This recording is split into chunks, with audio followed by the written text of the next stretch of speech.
안녕하세요, 영화 나부랭입니다. 오늘은 댓글로도 누가 물어보셨고 제 주변에도 많이 물어보는 질문인데요. 영화가 망했는데 어떻게 이 감독은 계속 영화를 찍을 수 있느냐, 그런 질문 되게 많이 하세요.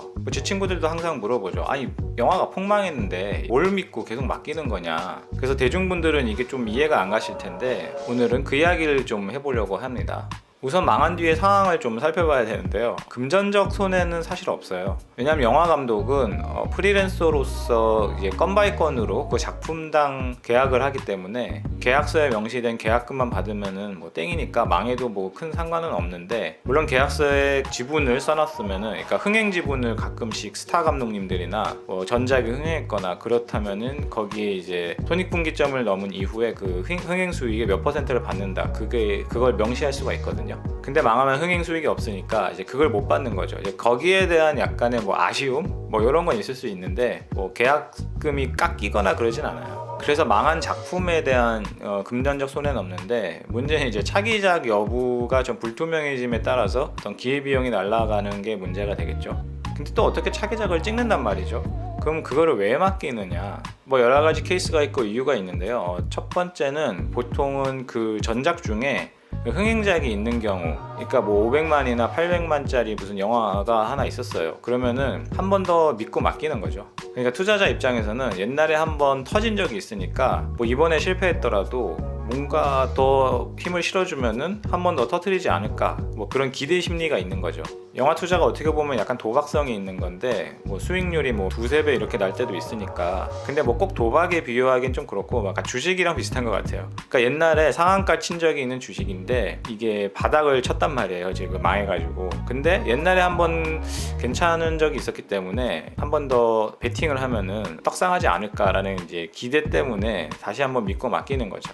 근데 이뽕 감독 같은 경우에는 아예 전작이 없잖아요. 흥행작이든 망한 영화든. 이뽕 감독이 망했는데 또 맡기는 경우가 있단 말이죠. 근데 그때는 보통 그 영화의 만듦새가 괜찮거나 평단의 평가가 좋거나 할 때 보통 다시 한번 맡기거든요. 아니면 영화 현장을 유질이 있게 잘 진행을 했다거나. 근데 영화 현장 진행은 사실 그냥 부가적인 거고, 개진상보단 나으니까 그냥 플러스 점수가 덧붙여지는 거고요. 영화 자체가 나름 괜찮게 나왔어야죠. 그러니까 신인치고 이 정도면은 영화 잘 만드네 싶으면은 영화가 좀 아쉬운 성적을 거뒀더라도 또 한 번 투자를 해보는 거죠.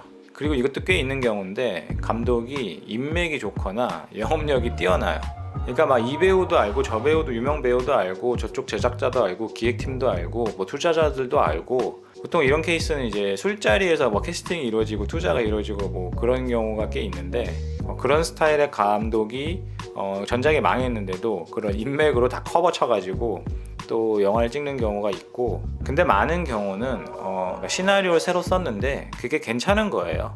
그러니까 전작이 망한 감독인데 이 사람이 시나리오를 썼어요. 근데 꽤 영화 할만하고 재밌어요. 그러면 그냥 또 한번 믿고 맡기는 거죠. 왜냐하면 그 시나리오의 권한을 이 감독이 갖고 있기 때문에 시나리오만 팔아라 이렇게 강요를 할 수가 없거든요. 근데 꽤 메리트가 있단 말이에요. 그럼 비록 그 전에 망했지만 이번엔 잘할 수 있지 않을까라는 믿음으로 한 번 더 맡겨보는 거죠.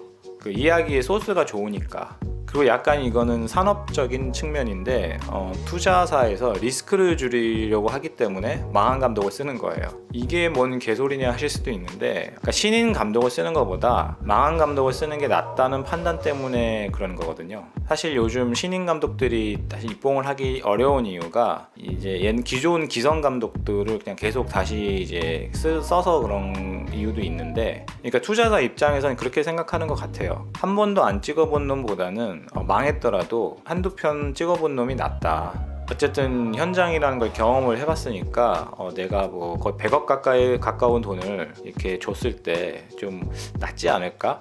그런 생각을 가지고 있는 거죠. 그래서 그 투자에 대한 리스크를 줄이기 위해서 무경험자보다는 유경험자를 쓰는데, 흥행 감독들이나 이제 스타 감독들은 어차피 이제 인원이 정해져 있고 비싸기도 하고, 이 정도 예산의 프로젝트라면은 옛날에 찍고 망했더라도 그냥 그런 유경험자를 뽑는 게 낫다라고 생각을 하는 거겠죠. 그래서 오늘의 결론은 씁쓸하지만 일단 입봉하고 봐야 된다. 그리고 어떻게 될지 모르기 때문에 입봉하더라도 망할 수 있잖아요. 시나리오를 좀 많이 쟁여놔야 된다. 그래야 망해도 꾸역꾸역 버텨나갈 수 있는 거겠죠. 근데 애초에 망하지 않도록 기획을 잘하고 프리 단계에서 준비도 잘하고 촬영 현장에서도 매끄럽게 진행을 하고, 사실 그게 중요한 거겠죠. 망한 이유를 생각하기보다는 미리미리 준비를 해서 최대한 안 망하게 영화를 완성시키는 게 가장 중요하겠지만 어쨌든 사람 일은 모르는 거니까. 그럼 오늘은 이렇게 짧게 마치고요. 저는 다음 영상에서 찾아뵙겠습니다. 오늘도 영상 봐주셔서 감사합니다.